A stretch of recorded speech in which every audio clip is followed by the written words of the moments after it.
Well, thank you so much, Jessica. And this is, I believe, week 14 of our town hall meeting, a video town hall meeting for the New York Republican Party. And this has become a very successful series for us. It's our opportunity to continue to communicate with members of the party.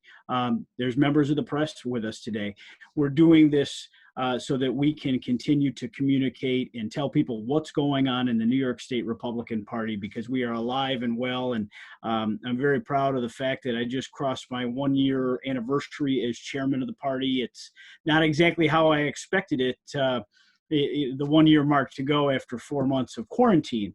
But we have taken the show back on the road. I'm getting out, slowly but surely. We are going back out in taking our message out to media markets around the state.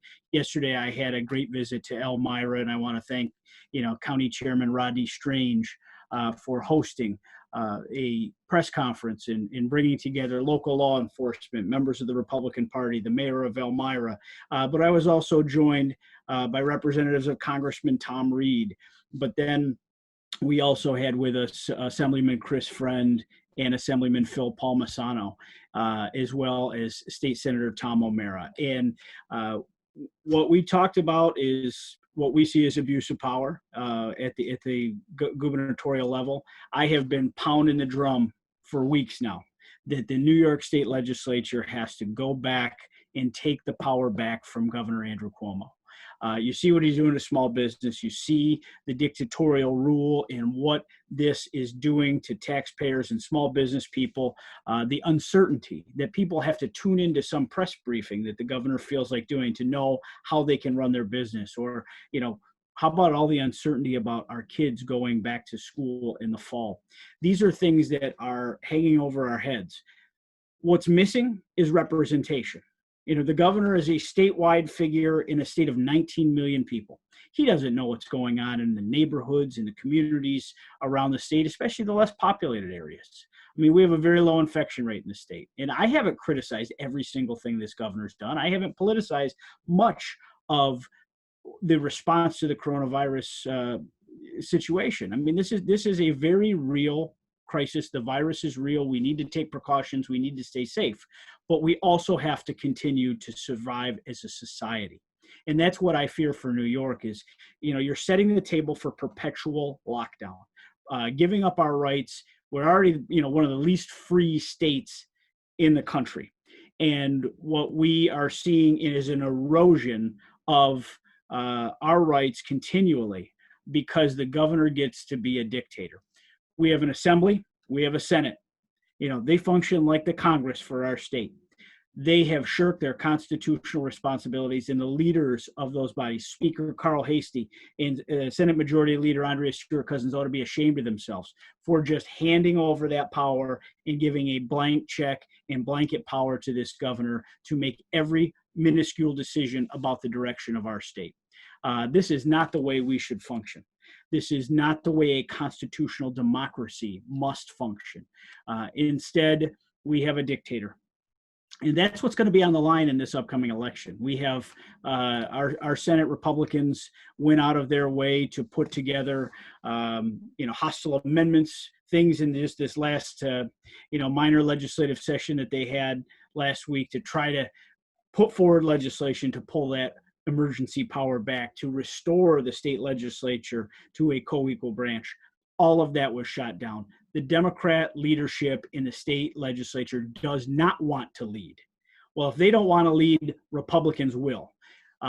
People need to get organized, get behind our candidates for state assembly and state senate around the state. This is a critical year. So much is on the line with the future of our state, with redistricting just around the corner. We need to grow our strength in both the Assembly and the Senate. We need to gain every last seat that we possibly can. I mean, 2018 was a historic defeat for us, and we lost great ground in 2018 by losing that important Senate majority. I was very critical of that Senate majority as a county chairman.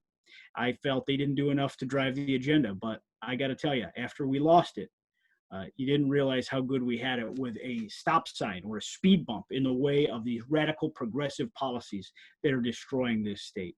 And we have seen what one party totalitarian Democrat rule, which is being dragged to the left, to the extreme left, by these new socialists. And many more are on the way. Many more socialists are coming to Albany based on what's happened in primaries in the Assembly, in the Senate. And they will be running the agenda. I mean, Andrew Cuomo, loves to pretend to be a moderate. He's not. He's held hostage by these radical progressives that are coming to Albany. We see what AOC does with the squad, where they hold Nancy Pelosi hostage. Well, they're pulling their conference to the left, but these people are actually in control. These people actually drive the train. In the legislation that keeps coming and coming and coming, they're working very hard to try to destroy our election laws and to put new election laws on the books that will make this less fair for everyone. None of the reform has anything to do with helping Republicans or even making these elections more fair. These are to put a curb stomp on the Republican Party and try to finish us off once and for all so they can run the show in perpetuity. But I have faith in the New York State voters. I have faith that people want change. I think they want balance.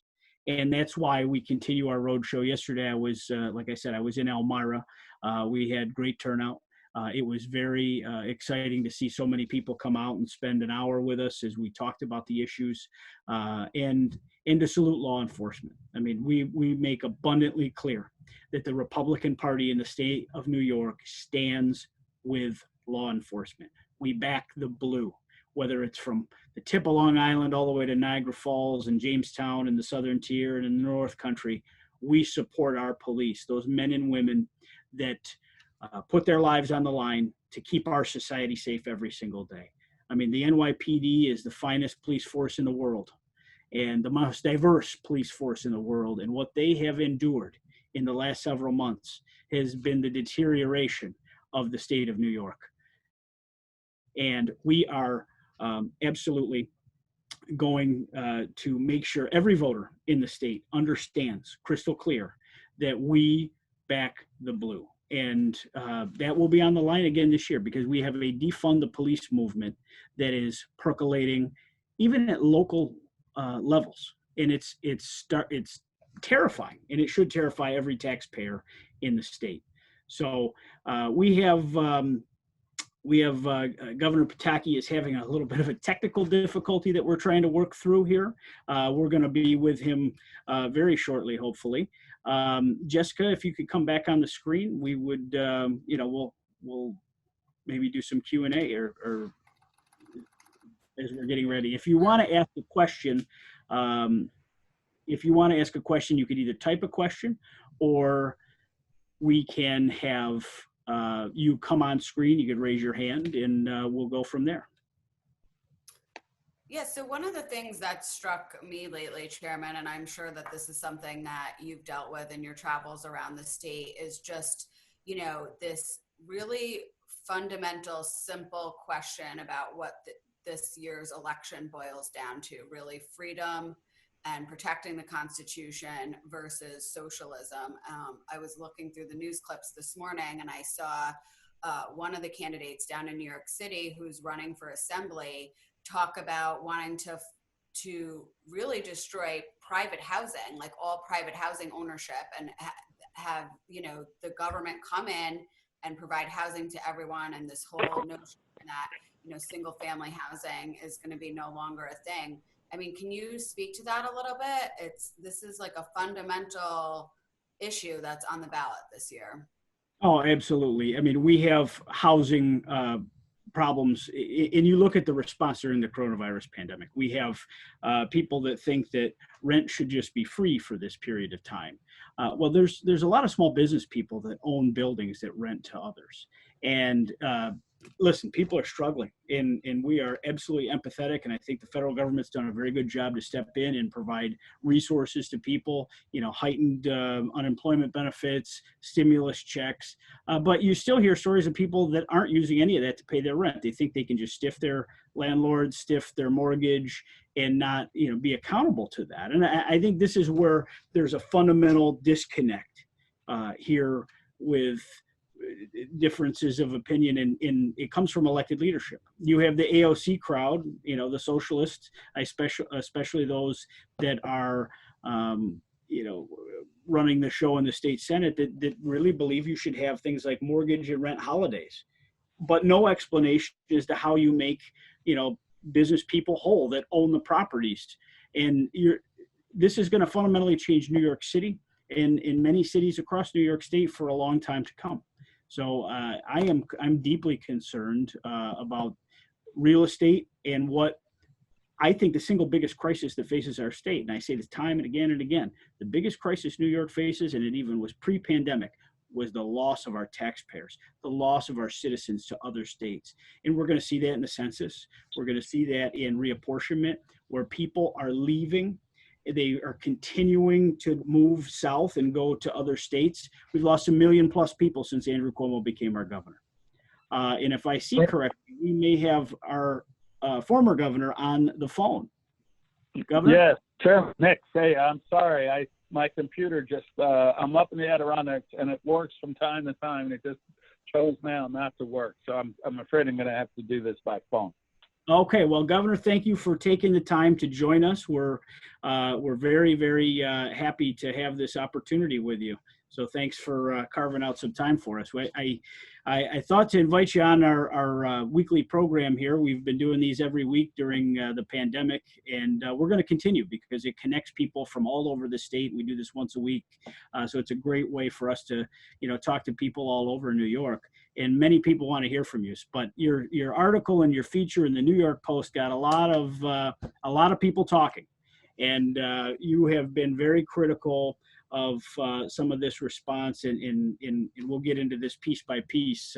But I just really want to thank you for everything that you've done for the people of New York. And, for me personally, I got my start as an intern in your office years ago. So this is a great day to be able to have you on this program with us. And thanks for all that you do to help us succeed as Republicans in the state. Well, Chairman, thank you so much. And thank you for your leadership. I'll tell you, the party really appreciates the energy that you brought to the office, and I'm optimistic. I just heard the tail end of your talking about housing and the population loss in New York and the impact on the census and the congressional districts. And I have two feelings. On the one, I am extremely pessimistic about where New York is right now. Upstate has just been ignored, and the burdens that Albany places on the state could be tolerable if you live in Manhattan or the Hamptons, but in the vast majority of the state, small businesses, large companies just say, we can't deal with this, and they leave or they lose hope in the future. But in New York City, I am extremely concerned that New York City's future is going to not be what it should be. It has been hit by a triple whammy. First, as you were talking about, last year they passed these draconian rent control laws that basically disincentivized any small property owner from ever investing and fixing up their buildings. And it just makes no economic sense to put any money into a building when you have no chance of getting a return on it. And that's before the suspension of evictions, the rent holidays, and the other absolute economic insane things they're talking about. So I'm worried about that. So then you had the COVID come along.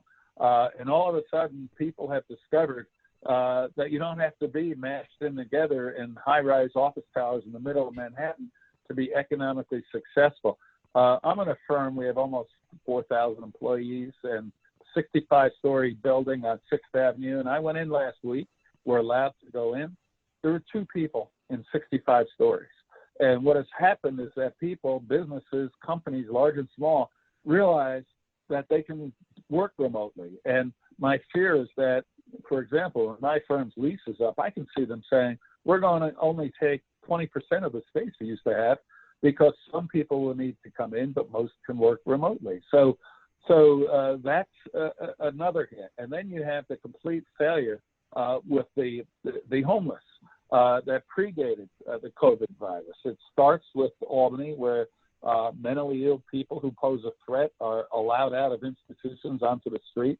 And then you have an abject failure by de Blasio and his wife in dealing with the violent mentally ill who are homeless on the streets of New York and destroying the quality of life. And then finally, you add to that the so-called criminal justice reforms, the bail reform law of last year, the defunding of the police, cutting $1 billion from the police force, and the left demonization of police officers, that not one Democratic politician has stood up behind our police. And to me, it's just criminal that when they're out there risking their lives, being assaulted, being sent to the hospital, that they're the ones who the politicians are assaulting, while the public, what radical left is assaulting them literally, and not one Democratic politician stands up and says this is wrong. One example, I would suggest today, New York State should pass a law saying an assault on a police officer is a violent felony, no bail, and a long prison sentence once you're convicted. We have to send a message that assault on a police officer is not tolerable. So having said this, I really worry about the future of the city and the state, but I'm optimistic about the future of our party. People wonder about the future of the Republican Party, and I understand that. But look at the Democrats. They generally had been liberal, left of center.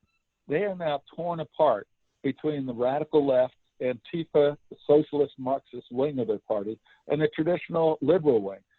And traditional liberals are losing primaries because of the energy of the far left. And what that means is in the general election, Republicans have a reasonable chance of getting Democrats disillusioned with the far left tilt of the party to vote for our candidate. So we need to change the direction of New York. The Democrats aren't going to do it. There's only one way that's going to happen, and that's if Republicans win, starting at the local level and going all the way up through governor. And there's no reason we can't do that. So, Nick, I talked too long, but I just kept thinking about this. No, thank you, Governor. And you hit a lot of great points, and we're going to dig into some of those differently. One thing that I figured that you bring expertise to the table that most guests that we have here don't. But I wanted to dig into the issue of executive powers. You know what it's like to be governor of New York during a time of an unprecedented crisis. You were in your second term when terrorists attacked Lower Manhattan on September 11th in what was the greatest terrorist attack in our nation's history. I think we all remember the incredible job that you and your administration did handling the situation and working so well together with Mayor Giuliani in his administration. You gave New Yorkers a great sense of unity, and that was a unity that has united the country back then. That seems to be missing right now. There is no unity in our country. We all felt a tremendous loss for those that lost their lives and the families and the survivors, but we also felt a sense of pride for the way that New Yorkers and Americans responded to our attacks, especially our leaders like yourself and Mayor Giuliani. But 2 decades later, it forever changed New York City, but New York City rose to even greater heights after that.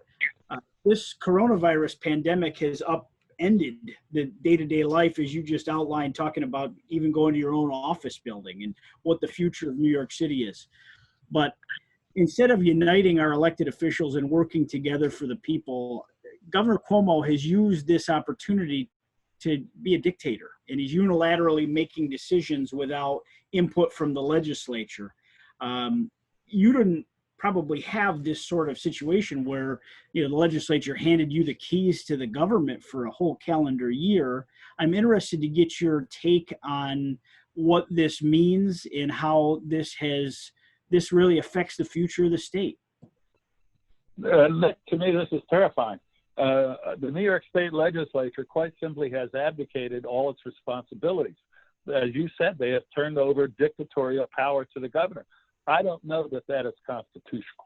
I don't know that simply walking away and saying the governor can do whatever he wants with every one of our families, whether it's the small businesses, schools, or anything else, is remotely constitutional, but that's what they've done. Obviously, in an emergency, the governor needs to have extraordinary powers.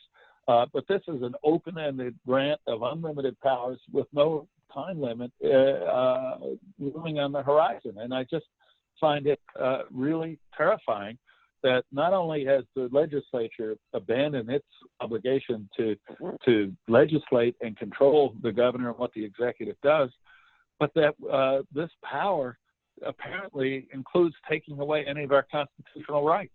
You know, for example, as the Mayor de Blasio said, you know, hey, social distancing, we're going to shut you down if you don't keep social distance unless you're protesting, in which case the social distancing rules don't apply. Now, that can't remotely be constitutional because you pick a favored political stance, allow them to flaunt the rules that everybody else has to abide by. And how long can the governor just unilaterally decide what a small business person, whether they're a restaurateur or a little mom and pop shop, can do?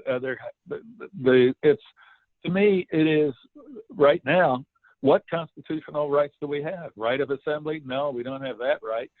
Right to worship as we see fit? No, we don't have that right. And the left, of course, wants to take away our right to free speech by censoring and shouting down speech that they disagree with. So this is the most terrifying threat to our constitutional rights of my lifetime. And I fought both the legislature and the governor for this abusive control of people's rights by one person. It's really unprecedented. I mean, it almost feels like they're either too lazy to go back to work or they're afraid of this governor. And, you know, I kind of look at when you're dealing with a bully, you got one choice. You go punch him in the mouth. And I think that's the fighting spirit that we're trying to restore to the Republican Party in this state of, you know, I don't want to hear that some state legislator is afraid of, you know, some little pet project they're working on in their district. I mean, we have to take this governor on big picture issues. And, you know, we're sitting here on a $30 billion hole over 2 years, he mentioned yesterday.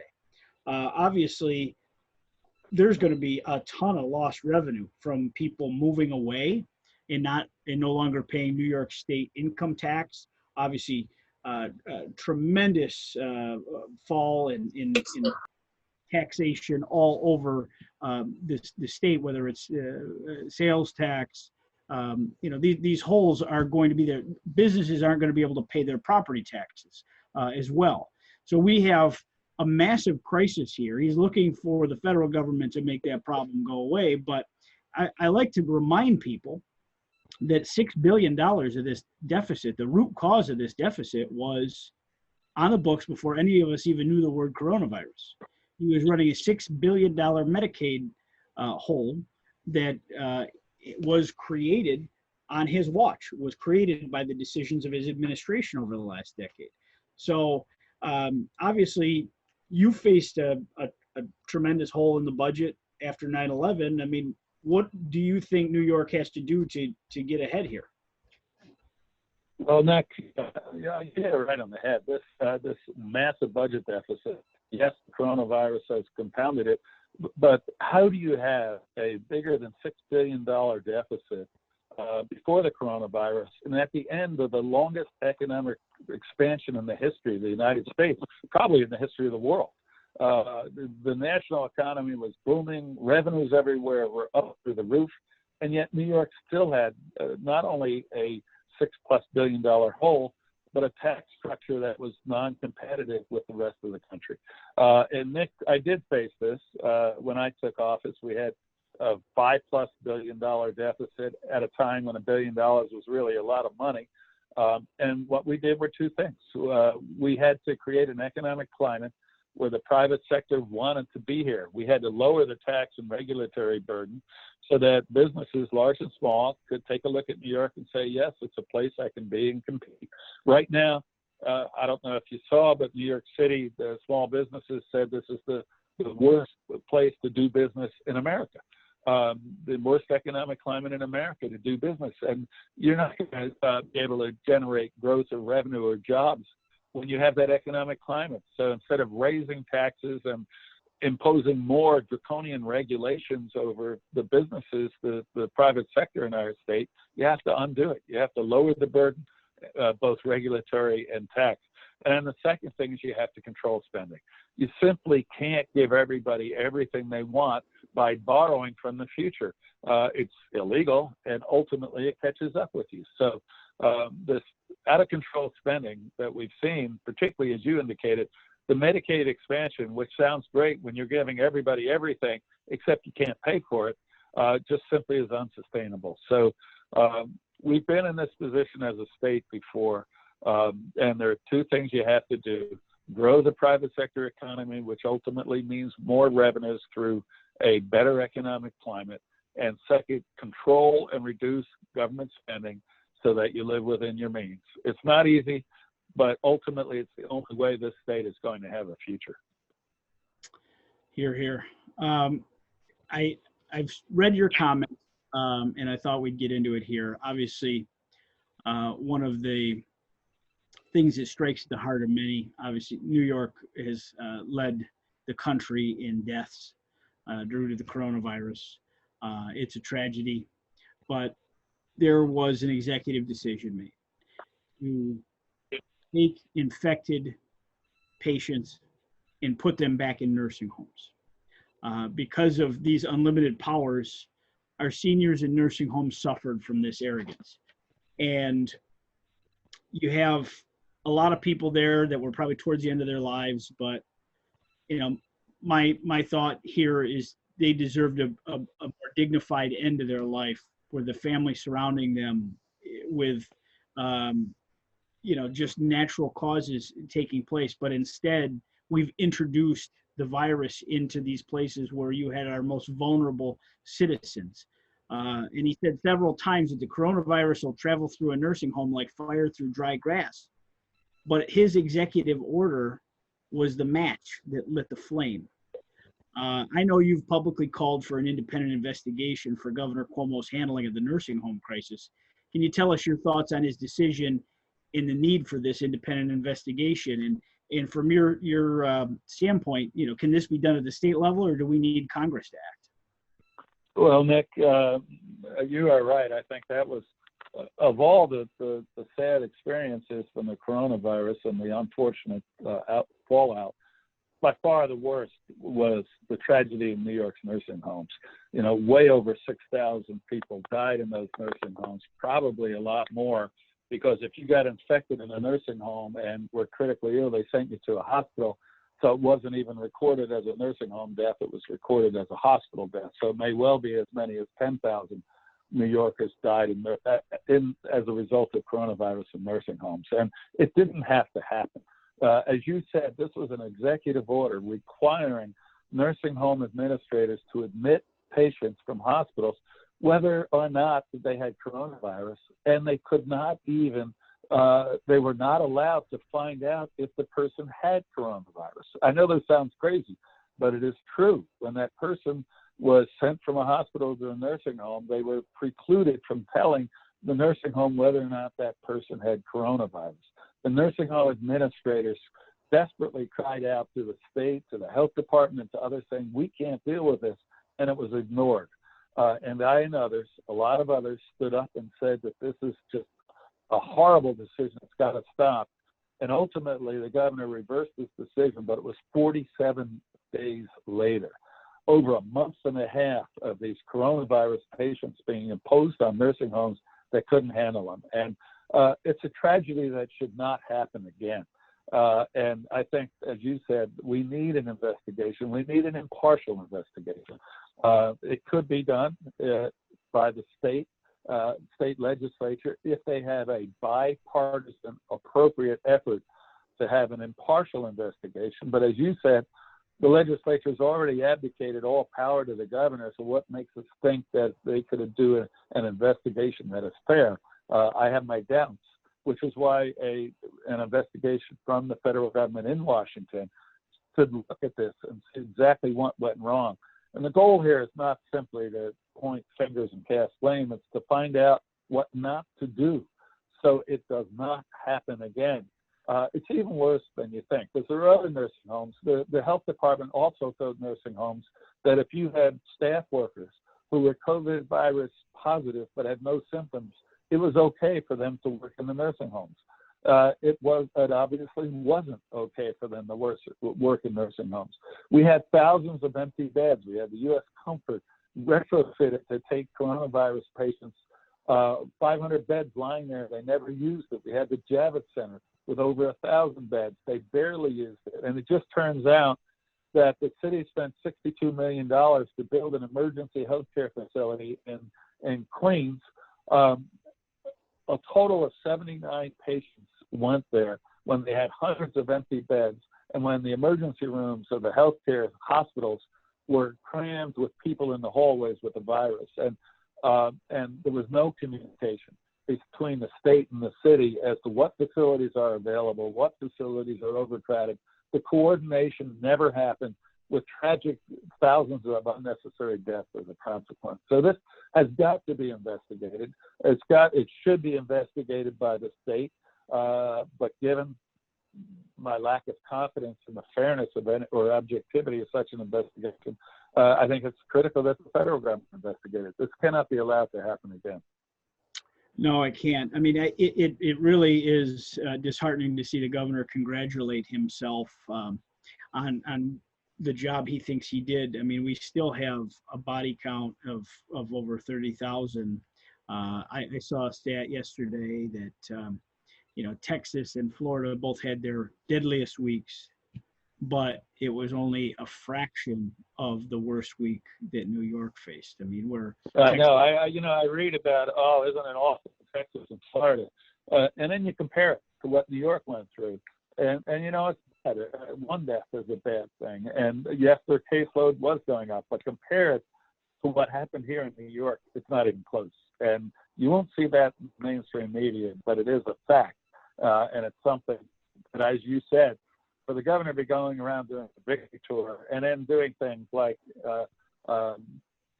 offering to help other states when we still have, on average, 700 or 800 cases a day, and when the state is broke, pay attention to New York, Governor.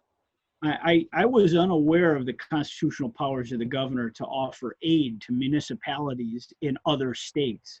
That was the bold move of do as I say and not as I do. I mean, it's almost like he wants to pretend to be president, doing this travel around the country, or it's just to, fuel his presidential ambitions. But to go to Georgia, to go to Savannah, and pledge that the state of New York is going to buttress, their response efforts, on the heels of putting out that ludicrous poster, self-congratulating himself. Yeah. Done. They were missing all the gravestones of the people that lost their lives due to his terrible decisions. And that's right. I am appalled, and I can't wait. I'm going to let a little time go, and I'm looking forward to foiling all the documents, since he's selling that through the New York State website, as to what's going on there. But I mean, the delusions of grandeur that this governor puts out there, with trying to sell this story that he did a perfect job in response to this. I think it's just sad. And it's sad for the taxpayers of this state. It's very sad. And Nick, I also think part of it is to try to get people to forget how bad the response was during the height of the crisis. One of the politicians' rules of thumb, which I never believed in, but a lot of them do, is that the voters have a short memory.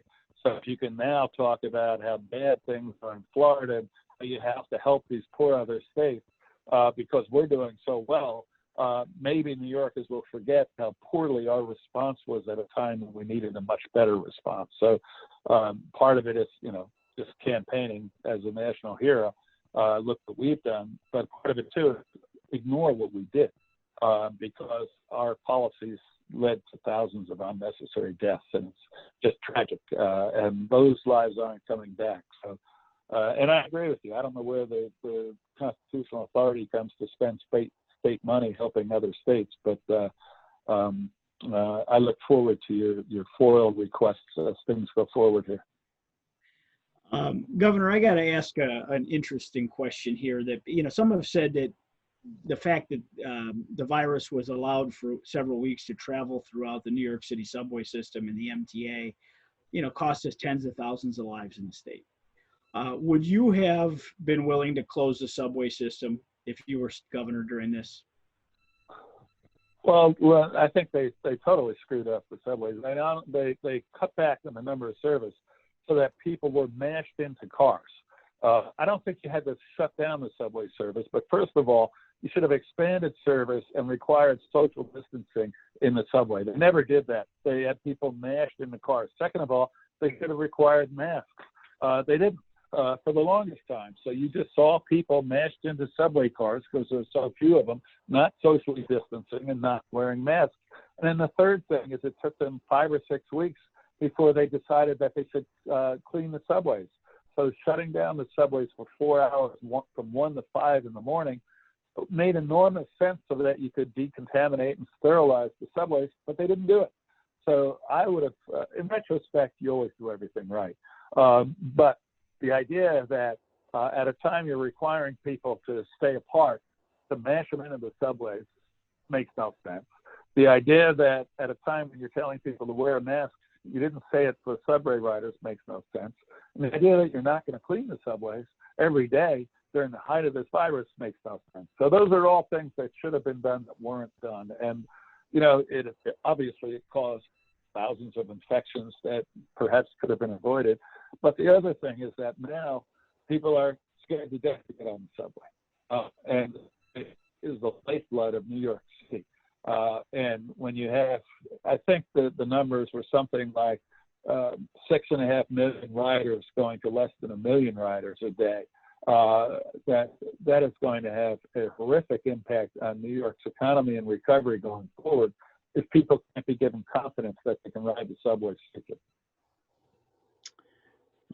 Very good. We have a lot of people that have offered up questions for you, Governor. They're excited about what you're bringing to the table. There's a lot of people saying, "Will you run again?"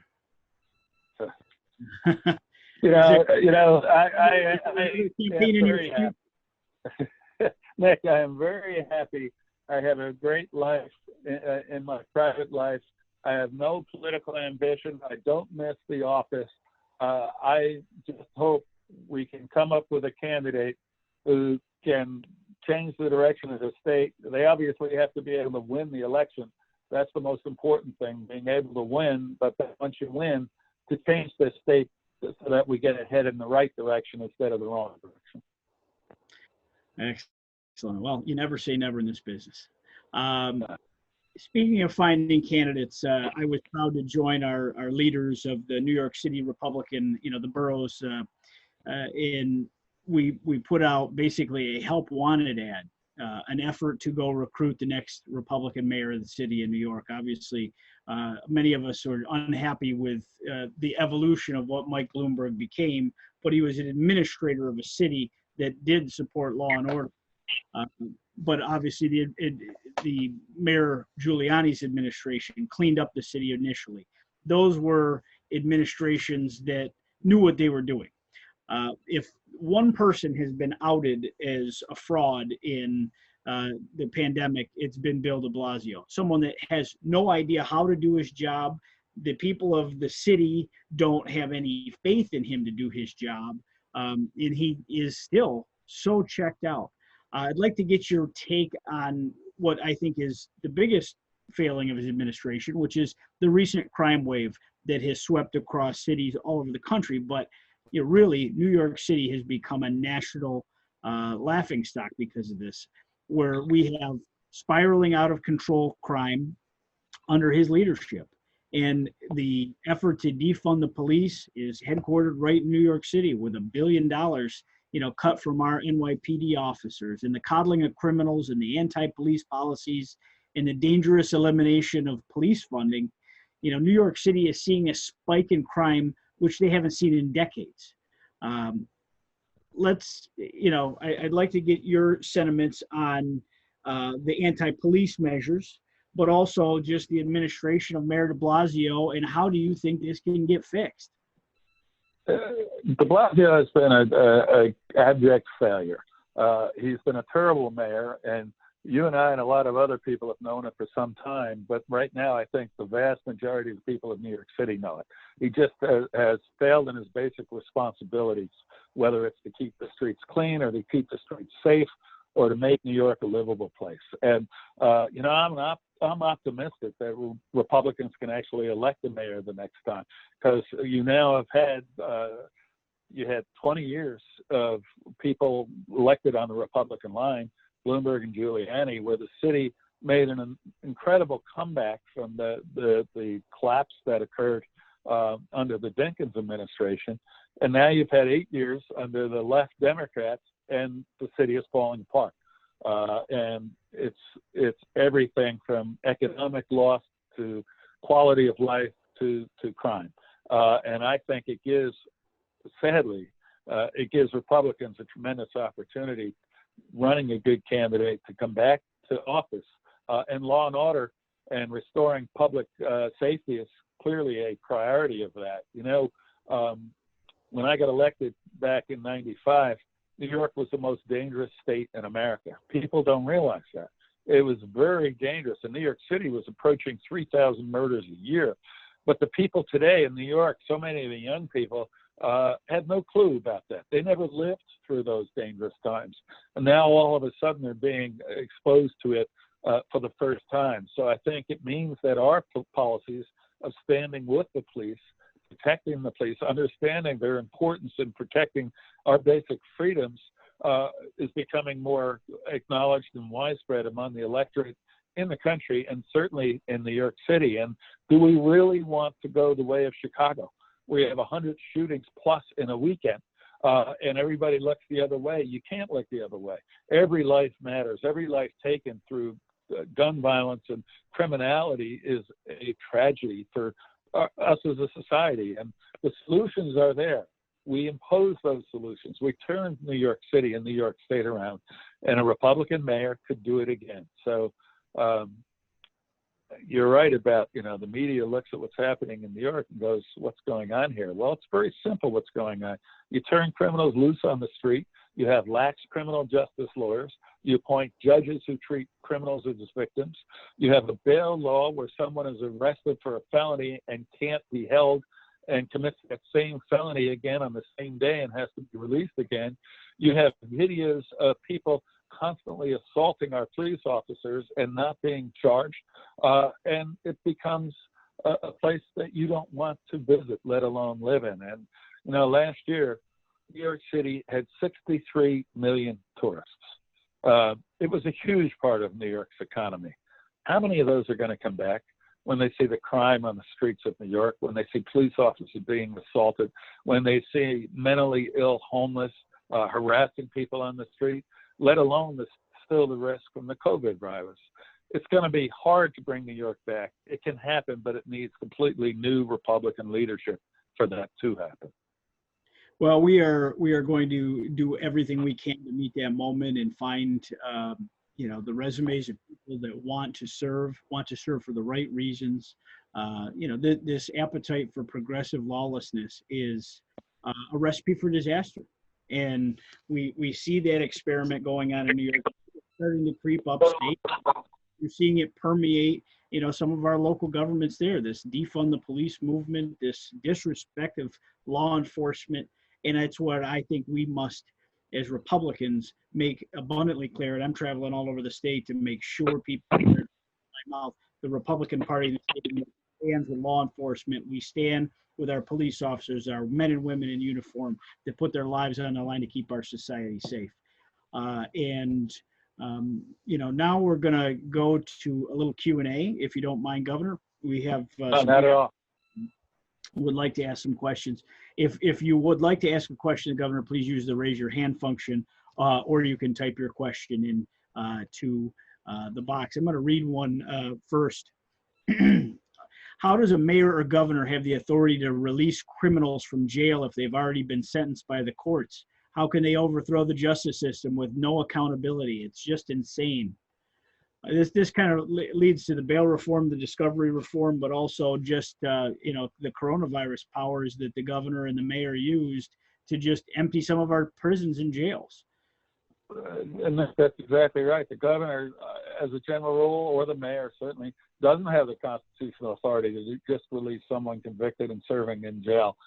They can pardon people, they can grant them clemency, but the emergency powers under the COVID thing, I guess, gave the governor the ability to do that. And that was a large part of the problem, but the bigger part is the bail law. The fact that that's a significant part of it, that you can get charged with a felony and you cannot be helped. And it doesn't matter how many times you get charged with that or another felony, they have to release you back onto the street. And then there's a third problem too. And the District Attorney of Manhattan, District Attorney Vance, said he's not going to prosecute low-level crimes, quality of life crimes. He took an oath of office to uphold the law. Where does he have the authority to take an entire class of crimes and say, I'm not going to enforce it? It may be the law, but I'm above the law. And, you hear all the time from the Democrats, no one's above the law. Well, then uphold your oath of office. If I were governor and a district attorney says, I'm not going to enforce a whole category of crime, like the Manhattan district attorney said, I would remove that district attorney from those cases and appoint a special prosecutor to look at those quality of life cases. You cannot have a system based on constitutional rights and the rule of law when our law enforcement, our chief law enforcement official, the district attorney, says they're not going to follow the law. So we've seen at every level of government, at the borough level in New York City, at the mayor's level, at the governor's level, just a complete disrespect for what had been the legal norms dealing with people who are found guilty or charged with a serious crime.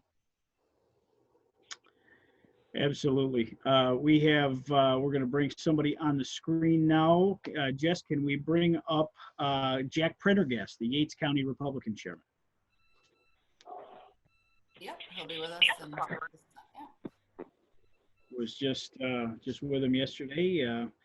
Welcome, Jack. Thank you for being part of our town hall video series that we do each and every Thursday.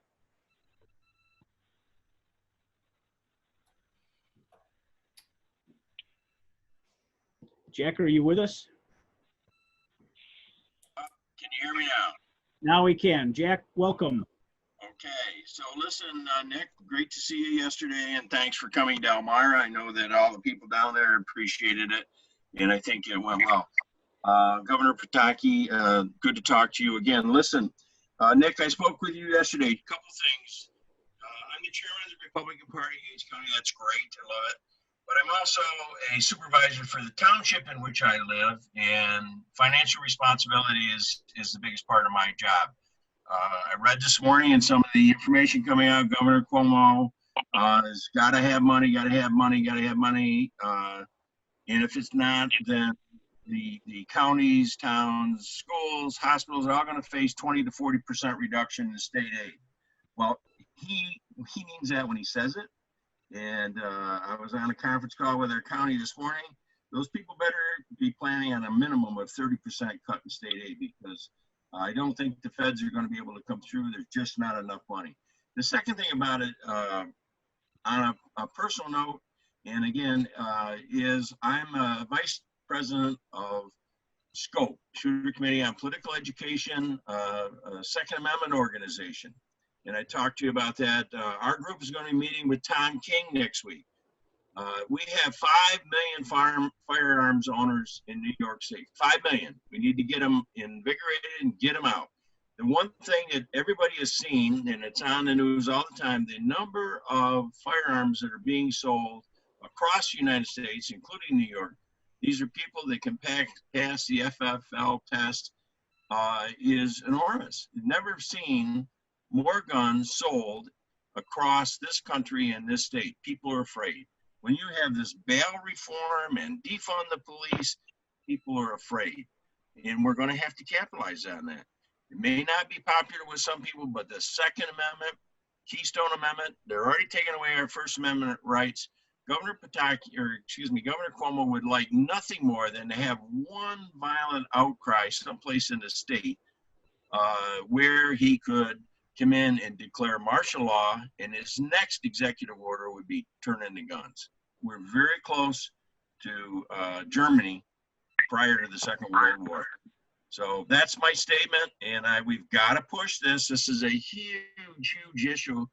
Security and with the families, the homes. They talk about the single mothers and 28 to 30, whatever category. Well, those people don't want somebody beating down their door to get to their kids.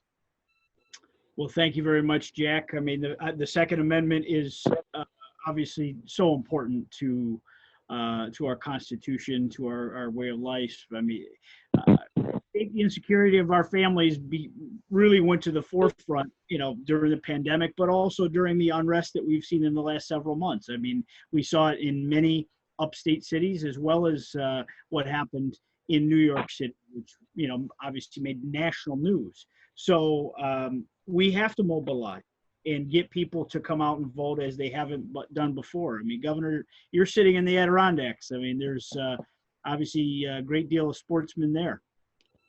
Absolutely. Jack is totally right about the Second Amendment. When you see what happened in Seattle, where they just ordered the police to withdraw from an entire neighborhood, an entire region, and let thugs run that region. If you're living there, or if you have a business there, if you can't defend yourself, there's no police to defend you. We see the same thing in Portland, where they order the police to stand down. Well, who's going to defend you if you're under assault from a criminal? You have to be able to protect yourself. So I think Jack has a very good point. People have seen that. It scares them, and it rightfully scares them. And it makes them think, if the politicians aren't going to let the police do their job to protect me, I've got to protect myself and my family by myself. And that requires me to have a firearm. So I think there's a far greater awareness among a lot more people of the importance of the Second Amendment. And I think that could well help us to turn out voters who understand that you have to be able to protect your family, period. We have with us Chris. Welcome, Chris. Oh, there we go. Had the mute on. How you guys doing today? Doing very well. Welcome. What's your question for the governor? I just wanted to get you guys' perspective. Again, I've already heard it a bit. A little bit of background on myself. So I'm a healthcare actuary by training. Moved to the area recently and going into education. So I have a background in healthcare data, actually. And obviously, COVID is a big issue. You guys have been talking about that a lot. And really, I was just reviewing some of the recent data, which you guys have seen, right? We know that here in New York, everything's flatlined. So the initial policy impetus, right, for all of these things that Governor Cuomo was doing was this flatten the curve, right? But if you actually look at the New York curves, they are flat. Daily new cases were at the mid 700s on June 6th, and there's now at the low 700s. So for the past 2 months, new case numbers are flatlined, okay?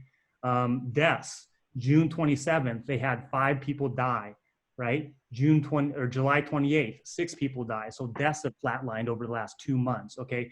As you know, this is in a state of 20 million people. On average, we're averaging like 5 people, like in a state of 20 million, right? We got that numbers. We also got nationally, we have the cumulative hospitalization rate has gone down from 9.3% in the prior week to 8.6. So nationally, the hospitalization rate is trending down as everybody's opening up. So we're opening up and hospitalizations are trending down. Okay, so all of this to say, I'm curious to get your thoughts on, at what point do we stand up against these unconstitutional orders? At what point do we say, I have a right to worship my God how I want to worship my God? I have a right to wear the clothes I want to wear and make my own healthcare decisions, whether I think that wearing a mask is necessary for my own personal safety or not. Essentially, the facts, the data on the ground, these numbers from the CDC themselves do not support government restrictions of personal liberty, right? We all know that when this first came out, the estimates were catastrophic, right? So at that point in the game, it made rational sense why you would take a conservative approach to policy and say, okay, we're going to shut down. We have the data now. It doesn't support a restriction of liberty. Okay, so that I just want to set the scene with those numbers and those facts. Chris, thank you for sharing that, and let's get the governor's take on it. Well, I'll tell you what Chris is saying. There's a lot of truth to that. The numbers have been stable for quite some time in New York. One thing I disagree with. I think people should, when they're indoors or in a social setting where people are congregated close together, wear masks, because it's not about your safety. It's about respect and helping others avoid being infected. But one question that you didn't mention, one right that you didn't mention, is going back to school. And you said, I don't see any reason why our schools aren't being ordered to prepare right now to reopen when school starts in September. I think they need a clear directive from the governor. You get conflicting messages. The mayor will say one thing one day and the governor will say the other the next day. The number of cases of people 18 and under, the ability of people 18 and under to infect others are so low that, given the current data, it seems to me that we should be planning that our schools reopen in September, and that whatever prudent steps need to be taken to do that as safely as possible are being planned for right now. And I don't see that. And I think, you know, whether you're the kids who need this educational opportunity, particularly low-income kids who have a much more difficult environment to try to learn remotely, or your parents who have to go to work and can't stay home with their kids during the day, they need to know that the plan right now is, unless things change for the worst, we're going to reopen our schools in September. And I haven't heard that from the governor. I think we need to hear that. Parents and schools need to have time to prepare. But I think it's by far the right decision, given that, as you said, Chris, the data showing the flatness of the infection rate, and there's absolutely no reason they shouldn't be making this now. Now, Chris brought up some points that a lot of people are struggling with. I mean, I support mask wearing. I think that it is an opportunity for all of us to protect others, protect ourselves, and it's a responsible action. I don't think it's forever. We can't take all of these temporary situations and make them forever. Our kids do need to go back to school. We can never be an open society if we do not put our children back in school, because parents all over the state are having the same conversation. What are we going to do if the kids don't go back in the fall? These hybrid programs that I'm seeing being rolled out, where they go to school 2 days a week and 2 days of hybrid, it's terrible for parents that are trying to get back to work. How can you, you're going to have to either put them in childcare or make other arrangements. Not every family has a support network to take care of that. We've seen it with, my own, child who just finished kindergarten, going into first grade. Luckily, the Catholic school that she's heading to seems to really be on top of things. And I hope, if the governor allows it, we're going back 5 days a week. But it has been a struggle. My wife has homeschooled our child, and it's been a big sacrifice. I can't imagine people with larger families and how that's worked out. It has got to be addressed. The governor can't play games with everyone. Everyone's sitting here with bated breath for his announcement next week on the 5th of August as to what schools can and can't do. We deserve better from our government than this sort of show-like policy. Governor, I'm bringing up an old friend of yours here, someone that's a former Pataki employee, Brian Rusk. Yeah. Thank Brian, you. Nice talking to you, Brian. You're out in Cheektowaga? No, well, out in Amherst right now, where I'm the Amherst Republican chair and proud to be Republican state committeeman. I thank Nick Langworthy for his tremendous leadership and courage. And I spoke, Governor, to your dear friend Earl Mack this morning, who is your biggest fan for governor and president. So he loves you. Well, thank you. Yeah, he's a great man. Yeah, I'd like to praise my former boss, George Pataki, who showed tremendous courage and patriotism following 9/11. Governor Pataki brought back a state and city from the ashes to great prosperity and economic growth. By contrast, we have a governor in Cuomo with a $30 billion pre-COVID deficit as contrasted to no deficits post 9/11 with Governor Pataki. Governor Pataki ran a scandal-free New York State Health Department as Governor Cuomo stupidly forced COVID-positive cases into New York State nursing homes, killing 12,000 frail elderly, like lighting a match to gasoline. And Cuomo had the Javits Center and the Comfort Ship in New York City available. With Governor Pataki, there was no showboating as Cuomo put on a show in Georgia without a mask. But hypocrite in chief Andrew Cuomo does not allow people from Georgia to come to New York State except with a 14-day confined quarantine. We need Governor George Pataki to run again for governor and win. Brian. There are a lot of good people who share our opinion in this state, and I'm hopeful, very hopeful, we can get the right one to run and win the election, because we do need to change the direction of this state. There's no question about that. Thank you, though, for your kind words.